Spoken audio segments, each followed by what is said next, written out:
अच्छा, मैं बचपन में मरकट वैराग्य नहीं समझता था, वृंदावन आने के बाद ही समझा कि मरकट वैराग्य होता क्या। मरकट माने बंदर और वैराग्य। अब जब मैं यहां देखा बंदरों का वैराग्य, आप बढ़िया केला सेव लेकर के चले जाओ, रास्ते में आपको बंदर मिलेंगे और जैसे ही आपका निगाह पड़ेगा बंदर की तरफ, तो बंदर आपको ऐसे देखा तो ऐसे करेगा, मेरे को क्या मतलब है, केला तुम्हारा है, तुम ले जाओ। अच्छा, फिर जैसे ही आपकी निगाह उधर गई और फिर आपने निगाह किया तो फिर ऐसा करेगा, हाँ मैं अकेला। कमाल है। मैं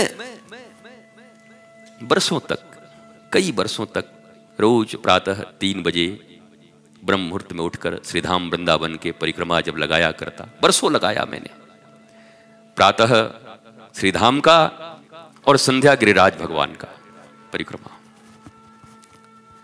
अब किलोमीटर किलोमीटर छोड़ो, मौज रहती थी, समझ ही नहीं आता था, इतना आनंद, इतना आह्लाद, भक्तों का दर्शन, भक्तों से सत्संग चलते चलते।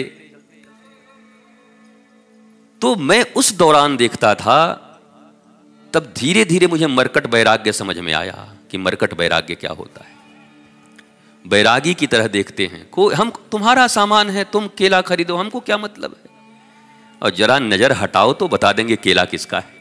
तो चश्मा नहीं छोड़ रहे, अब तो वो पर्स नहीं छोड़ते, मोबाइल नहीं छोड़ते, फ्रूटी इत्यादि पीते हैं यहाँ पर बिहारी जी के आसपास में सब प्यार से।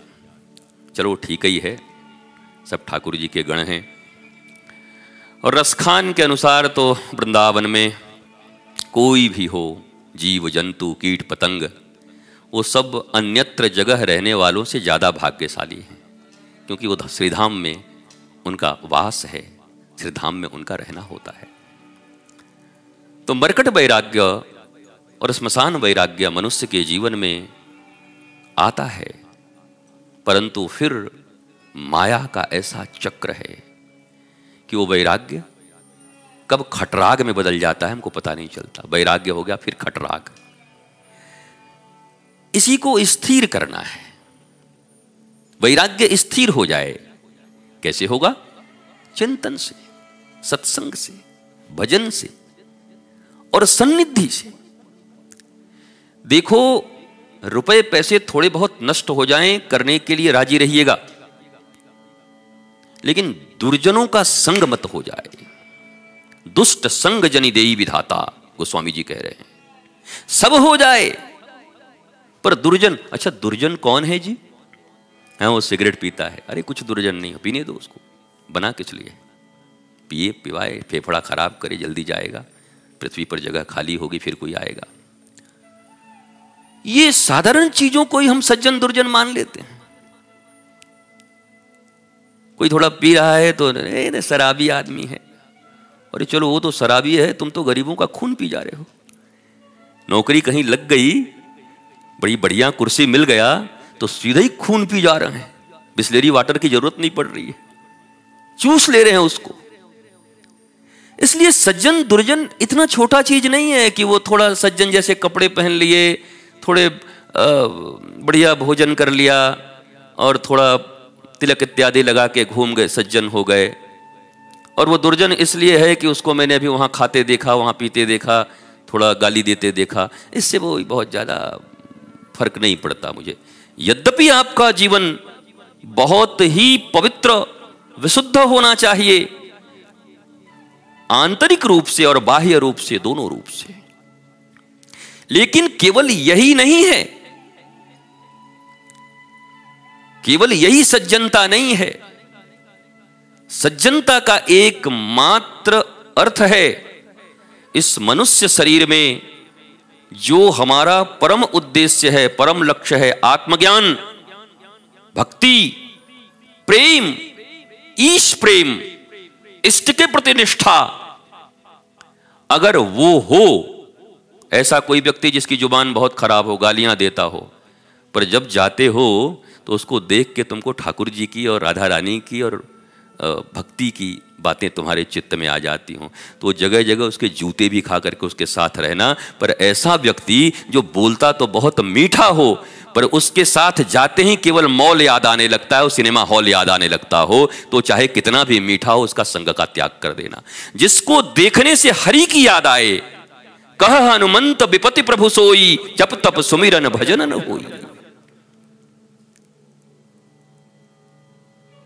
कभी सबसे बड़ी विपत्ति क्या है? बड़ा जिस दिन श्री ठाकुर की याद ना आए, किशोरी जी की याद ना आए, गुरु चरणों की याद ना आए, आत्मज्ञान के संबंध में चिंतन न हो, बस समझ लेना कि तुम्हारे ऊपर विपत्ति आ चुकी है। कई लोग, महाराज जी हम बहुत विपत्ति में हैं। क्या हुआ? पैसा लूट गया। अरे कुछ नहीं गया, श्री कृष्ण लूट गए, उसका चिंता नहीं हुआ। राधा रानी लुट गई तुम्हारे हृदय से, इसका चिंतन नहीं हुआ। पशु के रूप में नहीं, मनुष्य के रूप में आए थे। दुर्लभो मानुषो देहि देहि नाम क्षणमंगुर तत्रापि दुर्लभम मन्ये वैकुंठ प्रिय दर्शनम। इस अत्यंत दुर्लभ मनुष्य शरीर को पाकर के वैकुंठ प्रिय का दर्शन अभी तक नहीं हुआ। अच्छा देखो, वैकुंठ नाथ के दर्शन का बहुत महत्व नहीं बता रहा है श्लोक। वैकुंठ प्रिय दर्शनम, वैकुंठ नाथ के जो प्रिय हैं, संत हैं, भक्त हैं, साधक हैं, उनके संग का बड़ा महत्व है। मोते अधिक संत कर लेखा, गोस्वामी जी कह रहे हैं। संत संगति नहीं हुई, महात्माओं की संगति नहीं हुई, सज्जनों की संगति नहीं हुई। 24 घंटे दुर्जनों के साथ गुजर गए, व्हाट्सएप पे गुजर गए, फेसबुक पे गुजर गए, रील्स में गुजर गए, न जाने क्या क्या चर्चाएं हो रही हैं। तो समझ लो विपत्ति तुम्हारे ऊपर है, अलग से किसी विपत्ति को आने की जरूरत नहीं है, विपत्ति ही है। क्योंकि क्रियमान कर्म संचित होते हैं और फिर संचित प्रारब्ध बनता है।